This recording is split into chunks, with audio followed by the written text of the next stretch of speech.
철로역정 지난번에 크리스찬이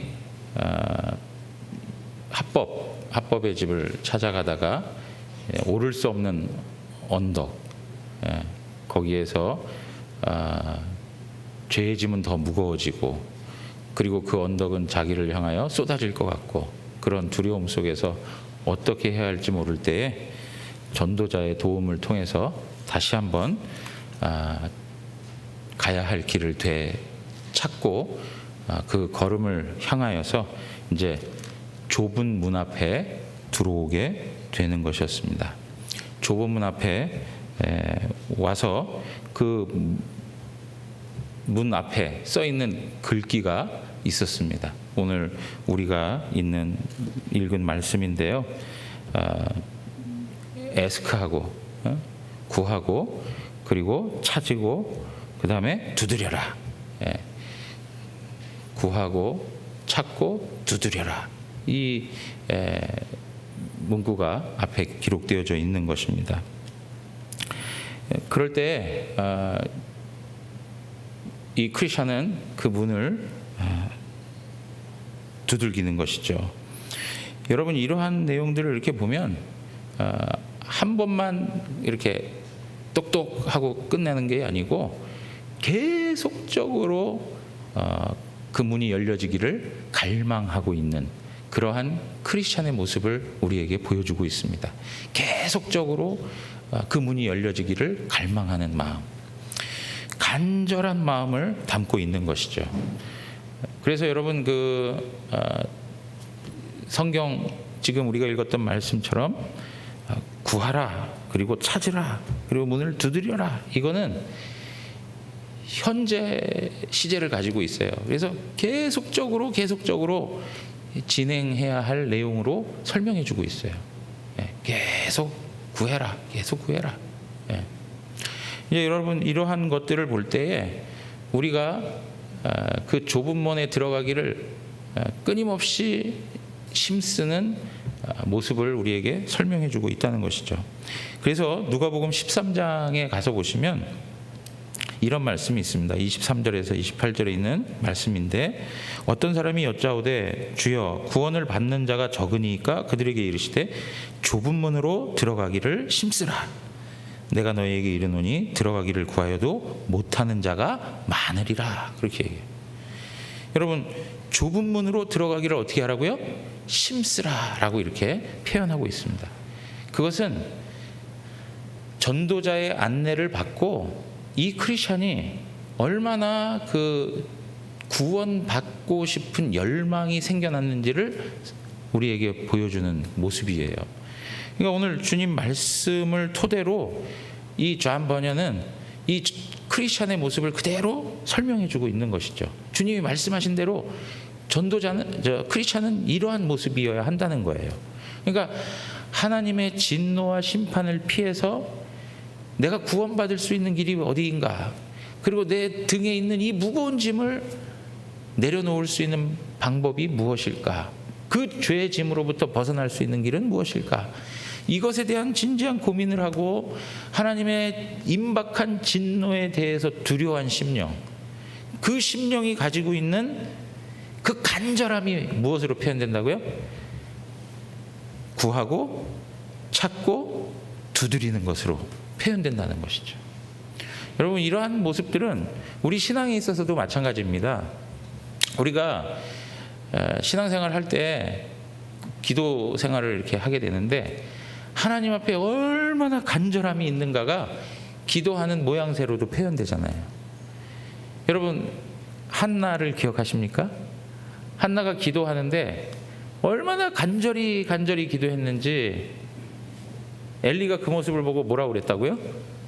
마치 술 취한 여인처럼 그냥 자기의 문제를 놓고 하나님 앞에 계속 구하고 있는 것처럼, 그런 어떤 그 간절함, 자신의 삶의 처지에 대해서 인식을 하고 그것으로부터 온전히 구원과 도움을 받을 분은 오직 하나님밖에 없다라고 하는 그 마음을 가지고 간절히 나가는 거예요. 여러분, 우리의 마음 가운데 주님을 향한 그 간절함이 있는가? 이 간절함. 예. 여러분, 어쩌면 이 간절함은 다양한 그 모습으로 이렇게 설명되기도 하는데, 우리 한국 정서에 보면 그런 거 있죠. 그 한. 예? 사실 그 표현으로 우리가 설명하기는 좀 어렵겠지만, 그럼에도 불구하고 이런 거 있잖아요. 이 사람은 한이 서려 있어. 그거에 아주 사무쳐 있는 그런 마음의 모습을 우리가 표현하지 않습니까? 제가 아주 오래전에 서편제라고 하는 영화를 보면서, 그 영화가 좋고 또 거기에 나오는 음악들이 좋아가지고 한때 즐겨 들었던 때가 있었는데, 그 창을 하기 위해서 그 여인에게 한을 심어주지 않습니까? 예.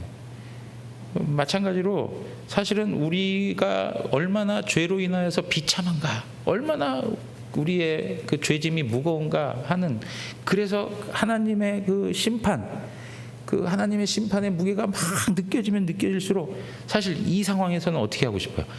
빨리 들어가고 싶은 마음밖에 없지 않겠어요? 예? 이 문에 빨리 통과하고 싶은 마음밖에 없잖아요. 뭐 여유 있게 뭐 취해야 할 태도가 아니잖아요. 간절하잖아요. 간절하게 발을 동동동동 굴르면서 문을 열어달라고 이렇게 할 수 있는 그러한 모습들이 있는 거잖아요. 그래서 사실은 이게 구원에 관한 내용에서뿐만 아니라 우리가 신자로서 하나님의 은혜에 대해서 가지는 태도에 있어서도 정말 이러한 태도들을 하나님이 원하신단 말이죠. 하나님 아니면 나 살 수 없습니다. 하나님 은혜 아니면 난 도무지 있을 수 없습니다. 이러한 마음의 태도가 너무 중요한 거예요. 여러분, 이런 간절함이 있으니까 어떻게 해요? 새벽에도 눈이 탁탁 떠져서 하나님 앞에 나와 기도하게 되는 거예요. 예. 이런 간절함이 있으니까 하나님 앞에서 내 자신을 잘 살피는 거예요. 예. 이런 것에 대한 지금 묘사를 이 크리스천의 모습을 통해서 이야기해주고 있고, 그리고 그렇게 간절함을 가진 자녀들만이 그 문에 들어가는 것이죠. 그 문에 들어가는 거예요. 여러분, 좁은 문으로 들어가는 조건이 무엇입니까? 인간들에게는 아무런 자격이 없습니다. 오직 하나님의 은혜로만 들어가는 것입니다. 하나님의 은혜로. 그래서 은혜를 받아 그 문에 들어가는 사람들의 가장 큰 특징은, 거듭거듭 말씀드리지만 이 내용을 그냥 흘려 듣지 마시고 정말 그걸 묵상하면서 내 신앙의 내용이 과연 그러한가, 이걸 고민하셔야 돼요. 그리고 말씀을 놓고 생각하셔야 돼요. 예? 강단을 통해서 계속적으로 들려지는 말씀을 그냥 그런 거지, 늘 들었던 이야기지, 이렇게 흘리지 마시고 정말 이 말씀 앞에서 내가 과연 그러한 신앙의 모습들을 가지고 있는가 살펴보셔야 되는 거죠. 그런데 은혜의 지배를 받고 은혜로 말미암아 들어간 사람들의 공통적 특징은 겸손함이에요. 겸손함. 오늘 크리스찬이 그 문 앞에 들어가면서도 철저히 자기 자신이 겸손한 마음을 가지고 서게 돼 있는 모습을 보여주고 있어요. 예, 겸손해요. 마치 주인의 상에서 떨어지는 부스럭이라도 내가 받기를 원합니다 했던 그 여인과 같이, 그런 간절함, 그리고 그런 겸손함, 그 간절함이 겸손함으로 표현이 되는 것이죠. 그래서 여러분, 우리 안에 정말 하나님의 은혜가 임하였다 그러면 그 특징이 무엇으로 설명된다고요? 겸손함으로 설명된다는 거예요. 겸손함으로. 하나님의 은혜가 떨어진다 그럼 어떻게 돼요? 내가 살아나요.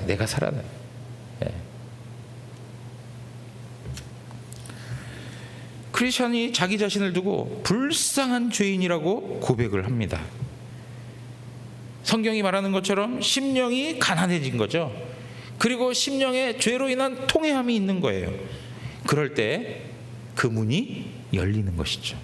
그 문이 열리는 거예요. 여러분, 오늘 여기 문지기가 등장합니다. 이름이 뭡니까? 선의. 이분은 사실은 내가 그 문이라고 말씀하셨던 예수 그리스도를 상징하고 있는 거예요. 예. 이 좁은 문의 이 문지기는 예수 그리스도를 상징하고 있는 거예요. 그런데 이러한 선의라고 하는 이름, 이 선의라고 하는 이름이 가지고 있는 것 자체가 어떤 의미를 주냐면 오직 하나님만이 우리에게 좋은 걸 주실 수 있다는 거예요. 예. 오직 하나님만이 우리가 구하는 것을, 우리가 찾는 것을, 우리가 두드리는 것을 주실 수 있는 분이라는 거예요.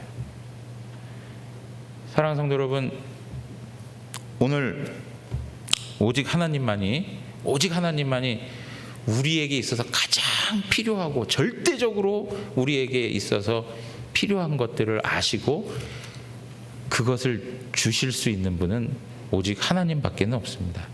예, 하나님밖에 없어요. 그런데 여러분, 이제 크리스찬이 그 문을 들어가려고 하는데 갑자기 선의가 어떻게 합니까? 크리스찬을 확 잡아당겨요. 확 잡아당겨요. 왜 잡아당겼습니까? 바로 가까운 성에 성주가 있는데 이름이 뭐라고요? 바알세불이라. 바알세불. 그런데 그 부하들과 함께 이 좁은 문을 통과하는 그러한 믿음의 사람들을 향하여서 화살을 쏘아댄다는 거예요. 불 화살을 막 쏘아댄다는 거예요. 그러니까 여러분, 이 좁은 문에 이르러서 이제 본격적인 신앙의 내용을 해가려고 할 때 사탄의 유혹이, 사탄의 역사가 얼마나 강력하게 일어나는지 몰라요. 왜요? 그 화살을 쏴가지고 거기서 죽여버리려고, 좁은 문에 들어가지 못하게 하기 위해서.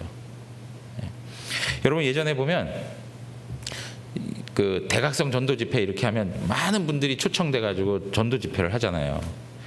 그래가지고 복음을 선포하고 그러면 그 많은 분들이 결신을 합니다.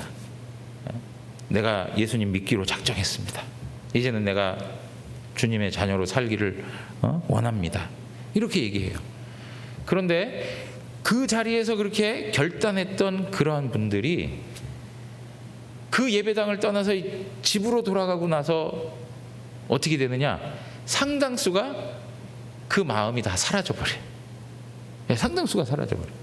그래서 예전에 어느 그 전도 집회로 유명한 교회에 가가지고 한번 방문한 적이 있었는데 그 담임 목사님이 그렇게 새롭게 결신한 분들을 모아서 같이 간단한 다과를 나누면서 하시는 말씀이 있더라고요. 집에 가서 보시면 갑자기 앉아있다가 내가 왜 미친 짓을 했지? 이런 생각이 든다는 거예요. 내가 이렇게 하면은 나타날 부작용들에 대해서 막 떠오르기 시작할 거라는 거예요. 그러면서 내가 괜한 짓 했구나 하면서 복음을 영접하지 못하는 일들이 생겨난다는 얘기를 해요. 그러니까 집에 돌아가셔서도 잘 생각하지, 그런 부정적인 생각들을 자꾸 들으려고 하지 마시고 지금 하나님이 주셨던 그 마음을 간직할 수 있도록 하나님께 기도하십시오. 그렇게 얘기하더라고요.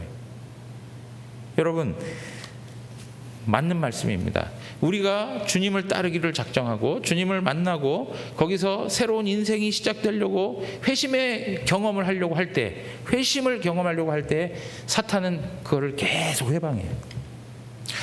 이런 것은요, 우리가 처음 주님을 만났을 때도 일어나는 일이긴 하지만 동시에 우리가 하나님 앞에서 정말 선한 뜻을 가지고 이제는 주님을 위해서 주님 앞에 더 경건한 모습으로, 더 거룩한 모습으로, 하나님 기뻐하시는 모습으로 삶을 살겠습니다 작정할 때마다 더 많은 공격들이 우리 안에 나오고 있는 것하고 똑같은 거예요. 우리가 하나님 앞에 가지려고 하는 선한 생각들, 하나님 앞에서 결의하고 있는 모든 마음의 결심들, 이런 것들을 완전히 다 무너뜨리려고 하는 사탄의 공격들이 있다는 것입니다.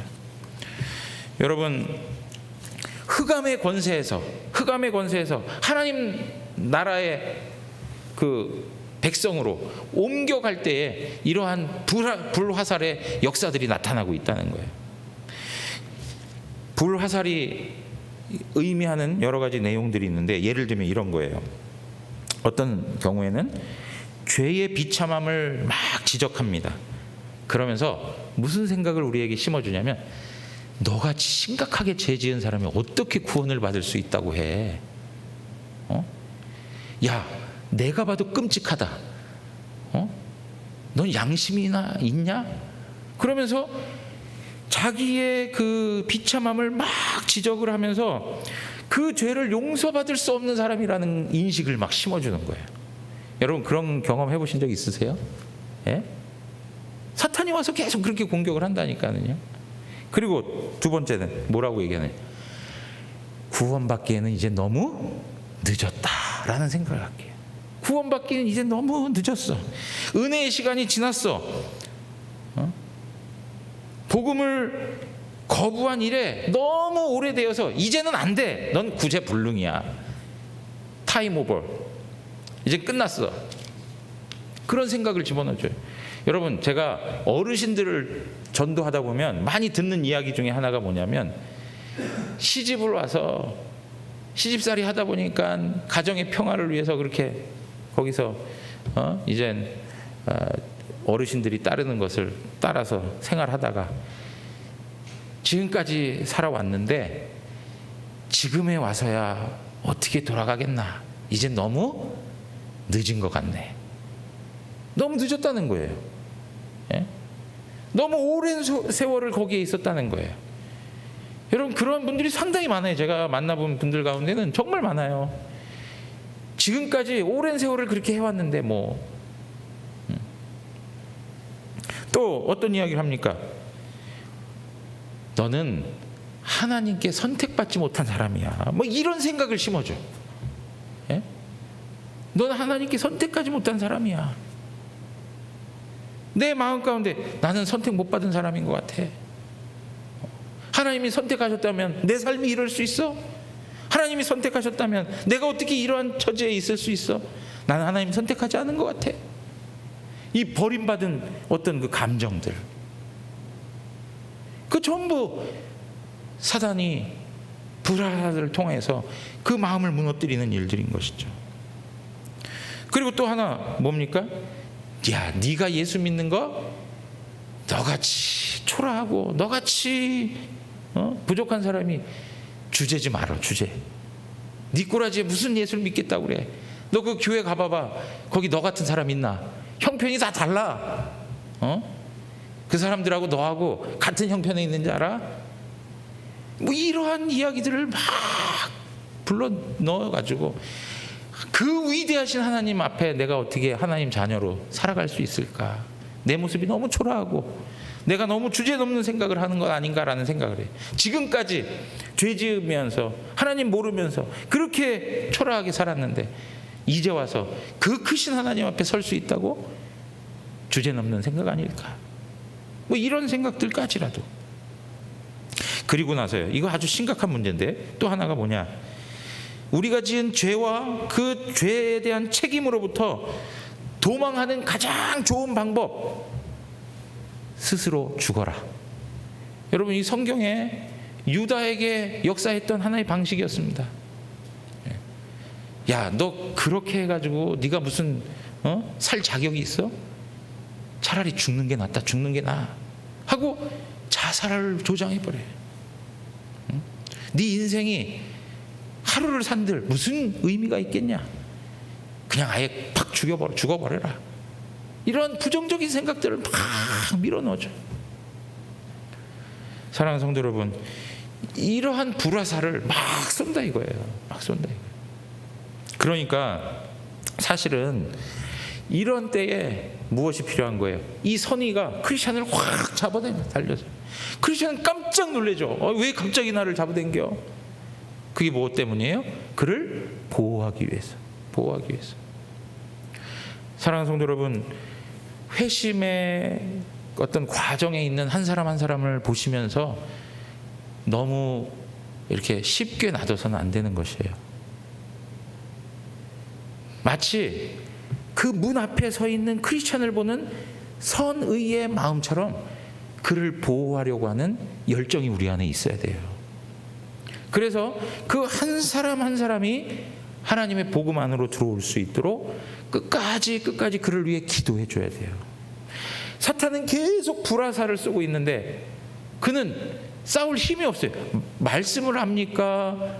그죠? 그냥 전도자의 가르침을 따라서 오긴 열심히 왔는데 무기가 없잖아요. 무기가 없어요. 예. 그러니까 우리가 그러한 부분에 있어서 같이 기도하고 같이 서로 섬겨가는 그런 모습들이 필요해요. 여러분 오늘도 한번 생각해 보셨으면 좋겠어요. 우리 주변에 정말 사탄의 불화살 같은 걸로 인해서 실족하고 낭망하고 시험 들어서 처절하게 쓰러져 있는 영혼이 있는가? 그분들을 위해서, 그리고 믿음의 생활을 이제 막 시작하려고 하는 분들, 이제 초신자로서 막 믿음 생활을 하려고 하는 분들, 그런 분들을 위해서 우리가 같이 기도해 가야 돼요. 그것이 우리 먼저 믿는 하나님의 백성들의 아주 좋은 섬김이 되는 것입니다.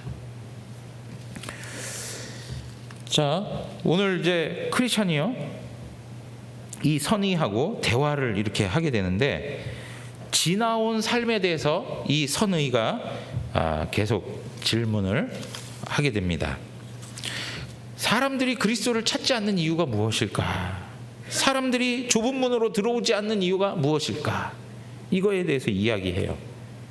그런데 그 두 사람의 대화 가운데 그 핵심적인 내용이 뭐냐면, 사람들은 자신의 죄를 깨닫지 못하기 때문이라는 거예요. 왜 사람들이 그리스도께로 오지 못할까? 결국에는 자신들이 죄를 깨닫지 못하기 때문이다라고 하는 거예요. 여러분, 우리가 왜 하나님 앞에, 왜 그리스도 앞에 더 가까이 나가지 못할까? 다른 거 아니에요. 우리의 마음에 교만함이 생기고요, 우리가 죄인이라고 하는 그 진정된 고백이 사라지면 사라질수록 우리는 그리스도와 멀어져요. 그러나 끊임없이 우리 마음속에서 내가 죄인이라고 하는 것이 고백되어지고 나는 하나님의 은혜가 전적으로 필요한 존재라는 것을 알게 될수록 그리스도 앞에 나가게 돼 있죠.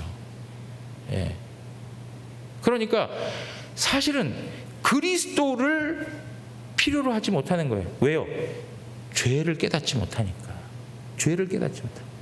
그래서 여러분, 우리가요, 자녀들을 신앙교육해 가는 과정 안에서도 가장 중요한 내용 중에 하나가 뭐냐면, 자녀들이 죄인인 것을 알게 해줘야 돼요. 내가 죄인이다라고 하는 것을 알 수 있도록 말씀을 통해서 계속 가르침을 줘야 돼요. 내가 죄인이기 때문에 예수 그리스도 구원자가 필요하다라는 것을 절실하게 느끼도록 해줘야 된다는 거죠. 사랑하는 성도 여러분, 오늘 선의와 이 크리스찬의 대화 가운데 사람들이 주님께로 오지 않는 이유, 죄를 깨닫지 못하기 때문이다 라고 하는 것을 설명해 주고 있습니다. 그 다음에 또 한 사람, 오는 과정에서 만난 사람들을 이야기하고 있는데, 누구에 대해서 얘기하죠? 온순에 대해서. 온순의 다른 이름을 제가 말씀드린 적이 있습니다. 이름이 뭐라고요? 변덕쟁이. 그 온순에 대해서 이야기하는데, 그 온순은 절망의 수렁에 빠진 후에 자기의 집으로 돌아가 버리죠. 그랬더니 이 선의가 뭐라고 얘기하냐면, 그는 참 불쌍한 사람이군요 라고 얘기해요. 그는 참 불쌍한 사람이군요. 천국의 영광이 얼마나 크고 놀라운지를 알았다면 그가 그 어려움쯤은 견뎌냈을 텐데 라고 얘기해요. 사랑하는 성도 여러분, 우리가 신앙에 있어서 신앙적인 내용들을 포기하게 되는 이유 중에 하나가 뭐냐면, 하나님께서 우리에게 허락해 놓으신, 우리를 위해 준비해 놓으신 하나님 나라의 영광이 무엇인지를 알지 못하기 때문에 그래요. 하나님께서 하늘에 속한 그 보화가 우리에게 있다는 것을 잘 깨닫지 못하는 거예요. 고난 뒤에 하나님의 영광이 준비되어 있다는 것을 알지 못하기 때문에 그래요. 사랑하는 성도 여러분, 우리 안에 이 세상에서 좋은 것만을 취하려고 하는 그 생각 갖지 마시고, 이 세상 가운데서 고난이 있다 할지라도 그 뒤에, 그 너머에 하나님의 영광이 있다는 것을 바라보기 원합니다. 현재에 경험되어지는 이 고난, 그것으로 모든 걸 다 평가하지 않았으면 좋겠어요. 우리 현재 당하고 있는 어려운 현실들, 이것으로 하나님에 대한 인식, 하나님에 대한 지식을 내 나름대로 다 평가해버리지 않았으면 좋겠어요. 왜요? 하나님께서는 그 코너가 돌면 또 다른 은혜를 우리에게 준비시켜 놓고 있잖아요. 예. 그 당시 어려웠지만 지나고 나니까 그게 어려움이 아니었던 거예요. 그것이 하나님이 나를 위한 복의 통로로 사용되는 것을 보죠. 예. 이러한 방식에 있어서 하나님 앞에서 변덕쟁이의 태도를 갖지 아니하고 믿음의 꾸준한 길을 걸어가는 신앙의 내용이 필요합니다. 히브리서 2장 1절에서 3절에 있는 말씀 보면 이렇게 나와 있습니다. 그러므로 우리는 들은 것에 더욱 유념함으로 우리가 흘러 떠내려가지 않도록 함이 마땅하니라. 여러분, 우리가 들은 것에 더욱 유념함으로 우리가 흘러 떠내려가지 않도록 유념해라. 예? 흘러 떠내려가지 않도록 하는 것이 마땅하다, 그렇게 얘기해요. 천사들을 통하여 하신 말씀이 경고하게 되어 모든 범죄함과 순종하지 아니함이 공정한 보응을 받았거든. 우리가 이같이 큰 구원을 등한히 여기면 어찌 그 보응을 피하리요. 이 구원은 처음에 주로 말씀하신 바요 들은 자들이 우리에게 확증한 바니. 그렇게 얘기해요. 여러분, 우리가 하나님의 이 구원의 은혜를 가볍게 여기지 않으셨으면 좋겠습니다. 예. 정말 이 은혜가 얼마나 크고 놀라운지를 아셔야 돼요. 그래서 사도 바울이 고백했던 것처럼 하나님이 주신 그 구원의 그 풍성함과, 그죠? 그 성도가 경험하는 그 영광의 그 모습들이 정말 한량없이 크다는 것을 우리가 깨닫고 살아갈 때 우리는 이 땅에서 경험되는 어려움들도 이겨나갈 수 있는 것입니다. 그런데 여러분, 여기에 보면 이 크리스찬은 온순에 대해서 이야기하면서 뭐라고 자신을 표현하냐면, 그런데요, 저도 그 사람하고 별 차이가 없더라고요, 이렇게 이야기해요. 여러분, 온순에 대해서 그 절망의 수령에 빠져가지고 헤어나온 다음에 당신이 나가라고 하고 온순히 가버렸잖아요. 그러면 크리스찬 입장에서 뭐 저런 인간이 다 있어, 뭐 내가 가자고 했어, 자기가 가자고 했지 하면서 뭐 비난이라도 할 수 있고 뭐라고 그냥 험담이라도 할 수 있잖아요. 근데 오늘 선의하고 대화를 하는데 그런 모습이 없어요. 그런 모습이 없고 뭐라고 얘기해요? 나도 그 사람하고 다를 바가 없습니다, 그렇게 얘기해요. 저는 이게 멋이라고 생각해요. 참, 이게 신앙의 멋이다. 나도 그 사람과 다를 바가 없습니다 하면서 꺼낸 이야기가 뭐냐면, 자기 자신도 세속 현자를 만나가지고 실패하게 되었던 사례를 이야기해주고 있어요. 나도 넘어졌습니다. 그러나 전도자를 통해서 하나님께서 나에게 다시 은혜를 베푸셨습니다. 그러니까 여러분 보세요. 하나님 앞에서 살아가는 자의 모습은 정말 누군가를 비난하고 누군가를 흠집내고 하는 것에 사용되지 않아요. 여러분, 온순히 돌아가가지고 어떻게 됐는지 아세요? 철로역정 읽어보셨지만 온순은요, 그 이전보다 더 많이, 고집쟁이보다 더 심하게 누굴 비난해요? 크리스찬을 비난합니다만. 그런데 크리스찬은 어때요? 은혜 받고 나니까 비난할 수 있는 대상이지만 비난하지 않아요. 오히려 자기 자신의 부족함을 보고 나도 마찬가지입니다 라고 얘기해요. 하나님의 은혜를 입은 사람들의 모습이 이렇게 되는 거예요. 그러니까 자기 자신을 낮추면 낮출수록 하나님의 은혜는 높아지는 거예요. 내가 자격이 없는 자라는 것을 인식하면 인식할수록 하나님의 사랑은 더 크게 우리에게 다가오잖아요. 자, 사도 바울이 그래서 이런 고백을 합니다. 고린도전서 15장 9절 10절 한번 보시면, 나는 사도 중에 가장 작은 자라. 나는 하나님의 교회를 박해하였으므로 사도라 칭함받기를 감당하지 못할 자니라. 자, 10절 우리 다 같이 한번 읽어보실까요? 10절입니다. 그러나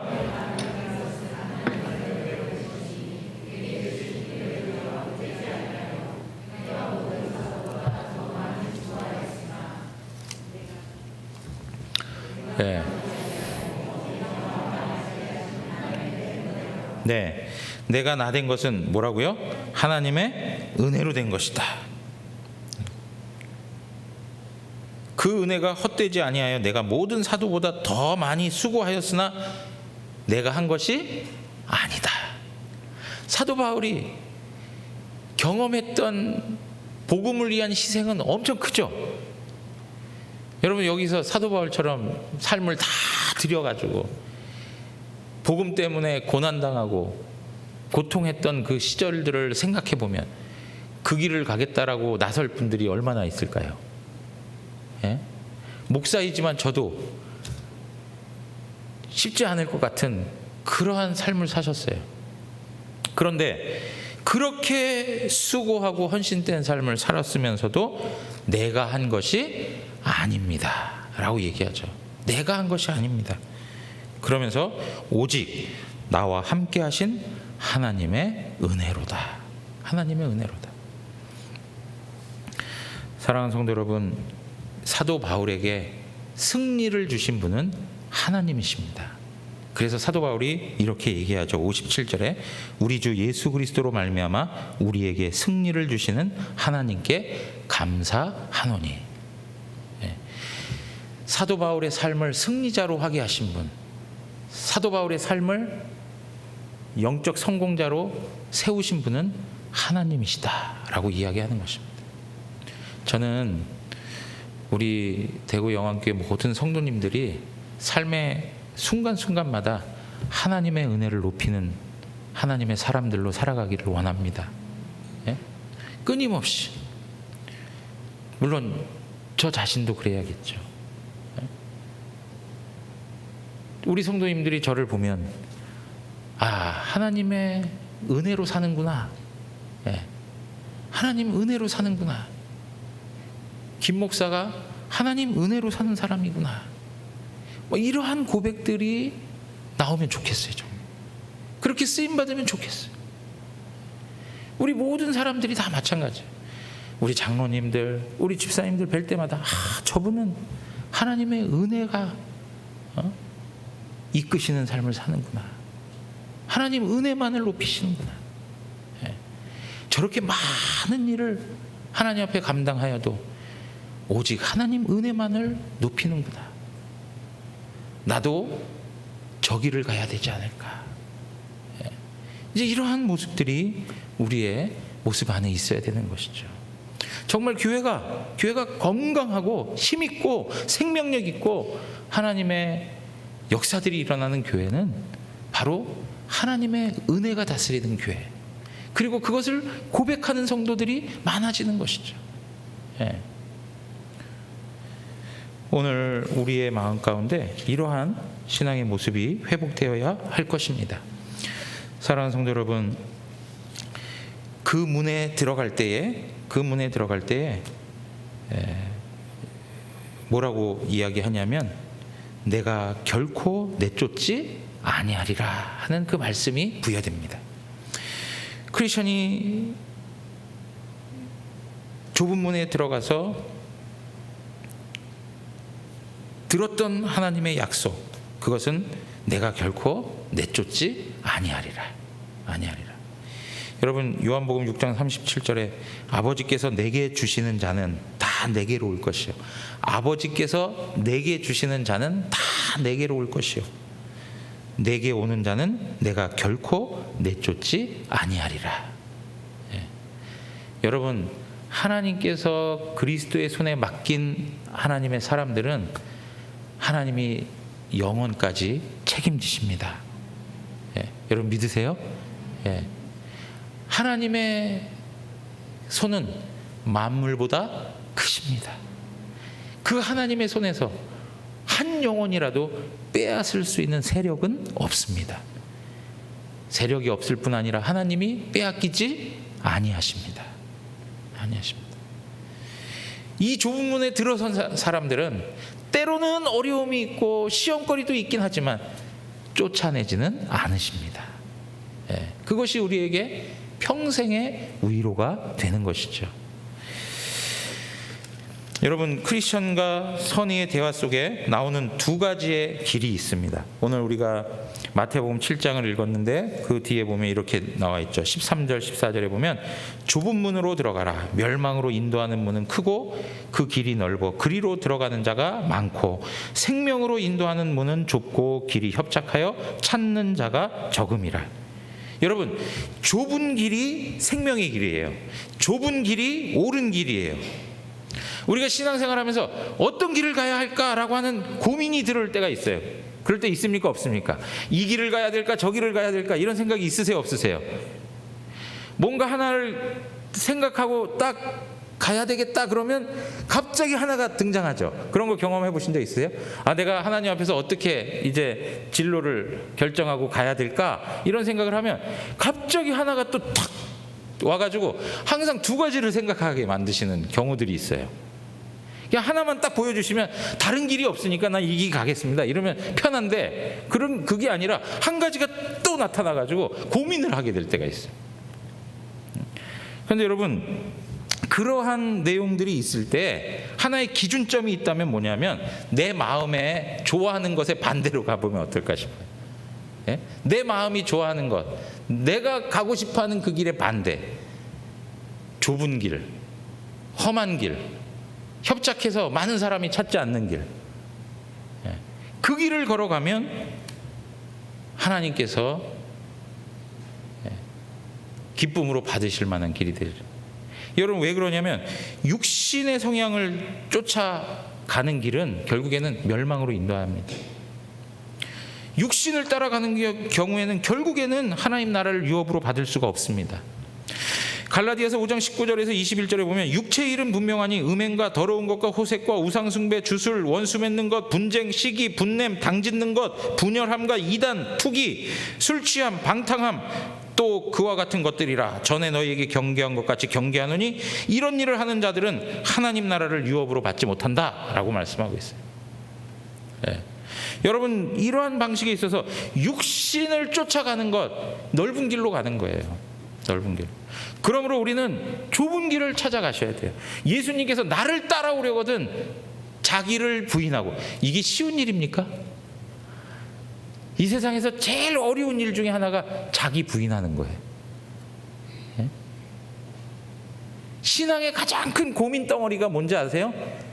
내 자아가 부인되지 않는 게 제일 큰 어려움이에요. 제가 보니까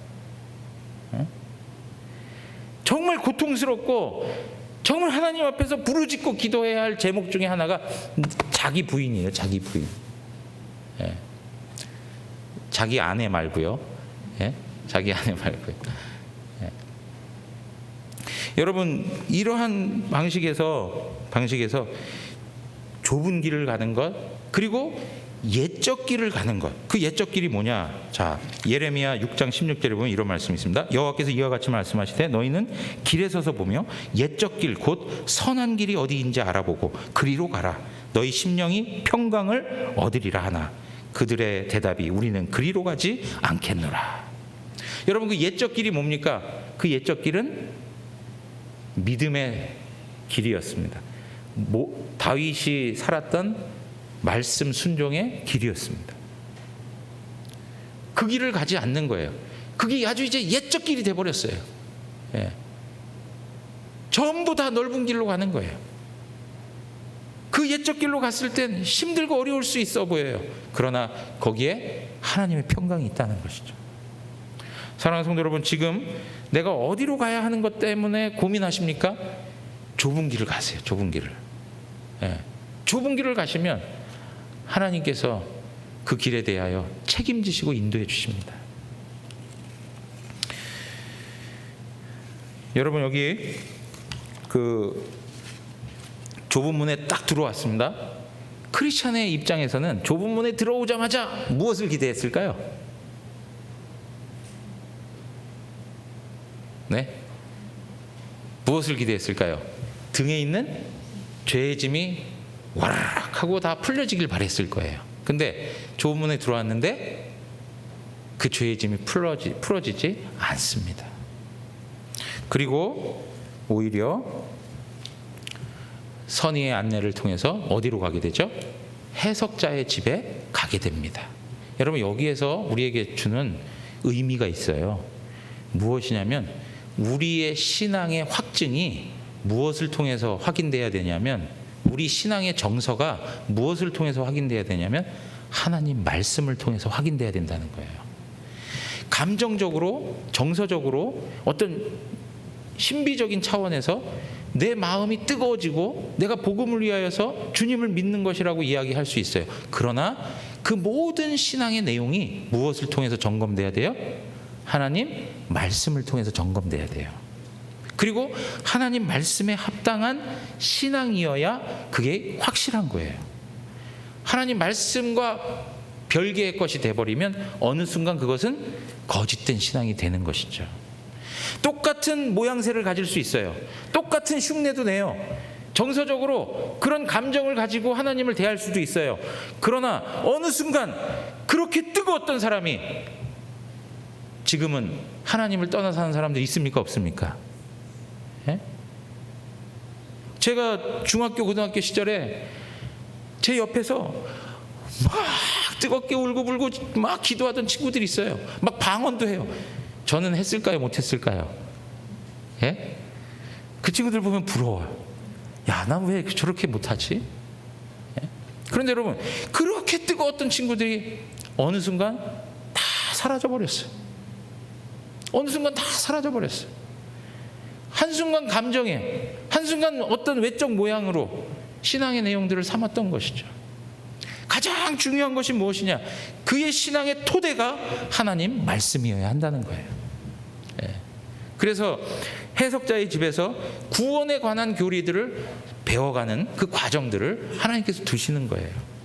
사랑하는 성도 여러분, 오늘 이러한 내용들을 통해서 우리가 좁은 문에 들어선 하나님의 사람들로 하나님 말씀에 이제 우리의 삶을 내어 맡기고 하나님 말씀으로 우리의 삶의 기준을 삼아야 된다는 것을 다시 한번 생각하시면서 하나님 말씀 앞에 묶인 삶을 살아가는 은혜가 있기를 주님의 이름으로 축원합니다.